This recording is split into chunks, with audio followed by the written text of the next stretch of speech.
भारत माता की, भारत माता की, छत्रपति शिवाजी महाराज की, धर्मवीर छत्रपति संभाजी महाराज की, भारत रत्न डॉक्टर बाबासाहेब आंबेडकरांचा जय श्रीराम, जय जय श्रीराम।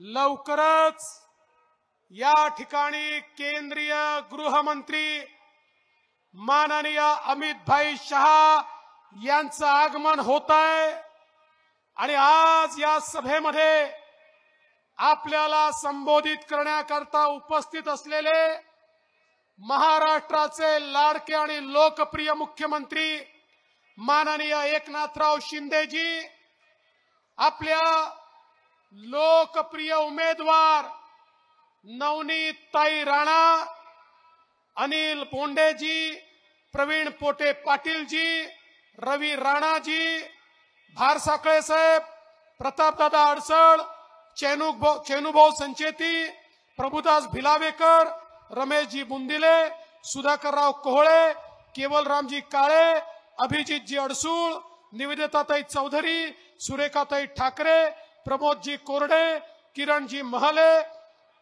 किरणताई महल्ले, जगदीशजी गुप्ता, जयंतजी डेहणकर, किरण पातुरकर, अरुण पडोळे, पप्पूजी पाटील, सागर महाराज देशमुख, चंद्रशेखर देशमुख, दयाराम बेलसरे, मोहनदादा कारंजेकर महाराज, बापूसाहेब देशमुख, जनार्दन पंत बोथेगुरुजी, भीमराव गोफणे, विश्वास पाठकजी, चंद्रकांत चरणदास इंगोलेजी, हेमंत काळमेघजी, मंचावरील सर्व मान्यवर आणि उपस्थित सर्व भगिनी आणि बंधूंनो, सर्वप्रथम आई अंबाबाईला, आई एकविरेला या ठिकाणी मी नमन करतो आणि राष्ट्रसंत तुकडोजी महाराज, राष्ट्रसंत गाडगे बाबा, संत गुलाबराव महाराज या सर्व संतांच्या चरणी या ठिकाणी नतमस्तक होतो।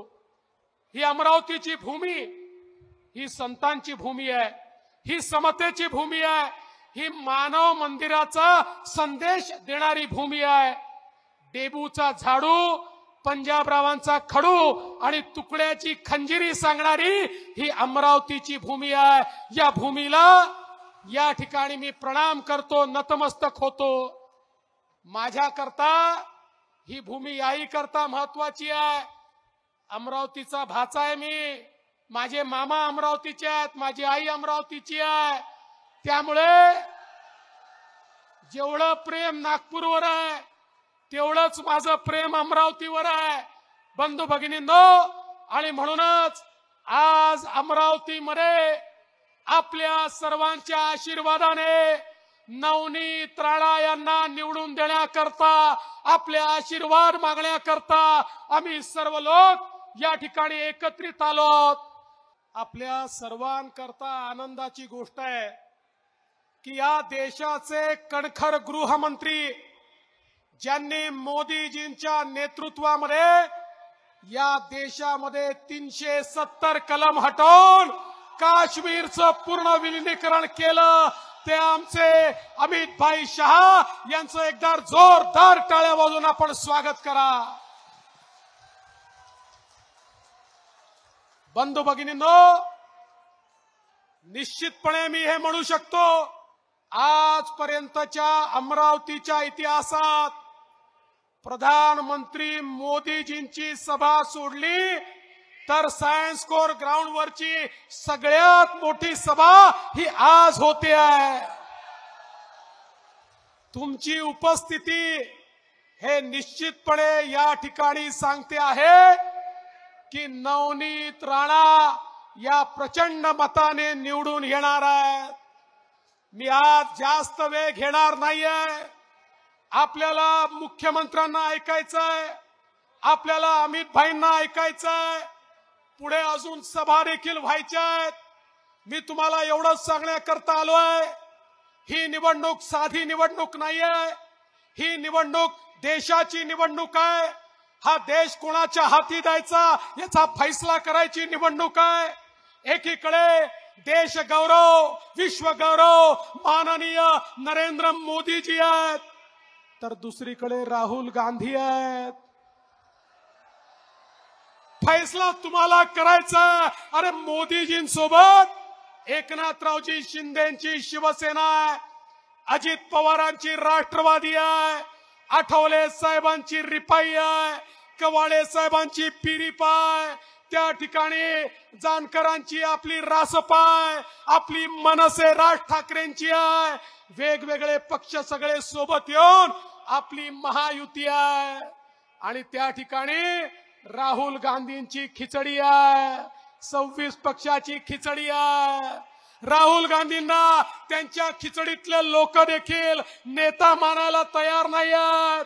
परवा त्या कम्युनिस्ट पक्षाचे मुख्यमंत्री म्हणाले राहुल गांधी हे अपरिपक्व आहे, इमॅच्युअर आहे, हे देशाचं नेतृत्व करू शकत नाही.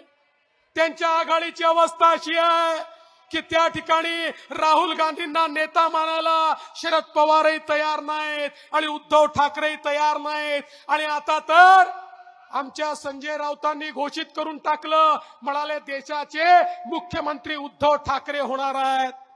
आता मला सांगा, ज्यांचा एकही व्यक्ती निवडून येऊ शकत नाही ते देशाचे प्रधानमंत्री होऊ शकतात का? होऊ शकतात का? बंधू भगिनींनो, ज्यांनी हिंदू हृदय सम्राट शिवसेना प्रमुख बाळासाहेब ठाकरे यांचे विचार सोडले, त्या उद्धव ठाकरेंच्या पाठीशी कोणीतरी जाईल का? कोणीच जाणार नाही. आणि परवा या ठिकाणी शरद पवार साहेब आले होते आणि शरद पवार साहेब म्हणाले मागच्या वेळेस नवनीत राणांना पाठिंबा दिला त्याबद्दल मी माफी मागतो. अरे पवार साहेब, तुम्हाला माफी मागायची असेल तर याकरता मागा की तुम्ही सातत्याने विदर्भावर अन्याय केला, तुम्ही सातत्याने अमरावतीवर अन्याय केला, तुम्ही सातत्याने आम्हाला मागास ठेवलं. आज मोदीजींच्या नेतृत्वात या ठिकाणी टेक्सटाईल पार्क आला, मोदीजींच्या नेतृत्वात रेल्वे स्टेशनचं सौंदर्यीकरण आलं, मोदीजींच्या नेतृत्वामध्ये या ठिकाणी इंडस्ट्री आली, मोदीजींच्या नेतृत्वात विमानतळाला गती मिळाली, मोदीजींच्या नेतृत्वात मेडिकल कॉलेज या ठिकाणी आलं, मोदीजींच्या नेतृत्वात क्रीडा विद्यापीठ या ठिकाणी आलं, मोदीजींच्या नेतृत्वात पहिलं मराठी भाषा विद्यापीठ आमच्या रिद्धपूरला त्या ठिकाणी आलं. मित्रांनो, या ठिकाणी मोदीजींच्या नेतृत्वात विकासाला सुरुवात झाली.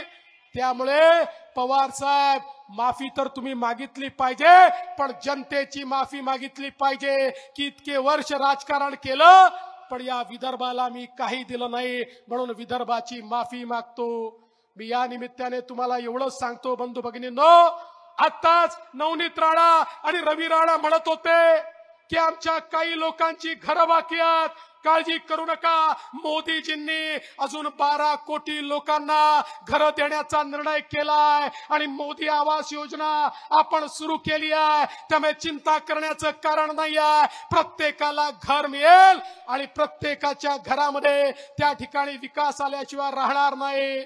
मी तुम्हाला एवढंच सांगण्याकरता आलो आहे, मोदीजी किती संवेदनशील आहेत, आमचे मुख्यमंत्री किती संवेदनशील आहेत.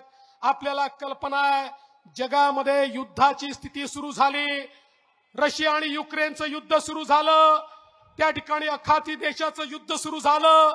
परिणामी काही प्रमाणात आमच्या शेतमालाचे भाव पडले, आमच्या सोयाबीनला आणि कापसाला त्या ठिकाणी अडचण निर्माण झाली. आम्ही मोदीजींची भेट घेतली आणि त्यांचा आशीर्वाद घेतला आणि मुख्यमंत्र्यांच्या नेतृत्वामध्ये निर्णय घेतला आणि आमच्या कॅबिनेटमध्ये 4000 कोटी रुपये सोयाबीनच्या शेतकऱ्याला आणि कापसाच्या शेतकऱ्याला देण्याचा निर्णय केला. बंधू भगिनींनो, आचारसंहिता संपल्यानंतर भावांतर योजनेच्या अंतर्गत कापसाच्या आणि सोयाबीनच्या शेतकऱ्याच्या खात्यामध्ये थेट पैसे त्या ठिकाणी माननीय मुख्यमंत्र्यांच्या नेतृत्वात राज्य सरकारच्या माध्यमातून येतील आणि या ठिकाणी शेतकऱ्यांच्या पाठीशी उभं राहणारं हे देशाचं सरकार आणि राज्याचं सरकार आहे.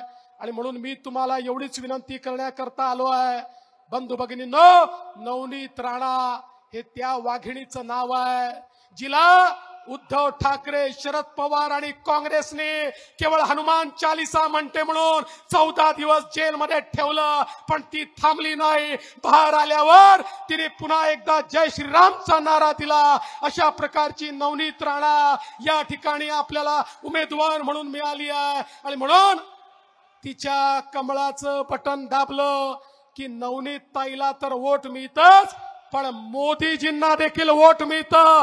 मोदीजींना वोट देण्याकरता येत्या 26 तारखेला कमळाचं बटन दाबा एवढीच विनंती करतो आणि माझं बोलणं संपवतो. धन्यवाद. जय हिंद, जय भारत, जय श्रीराम.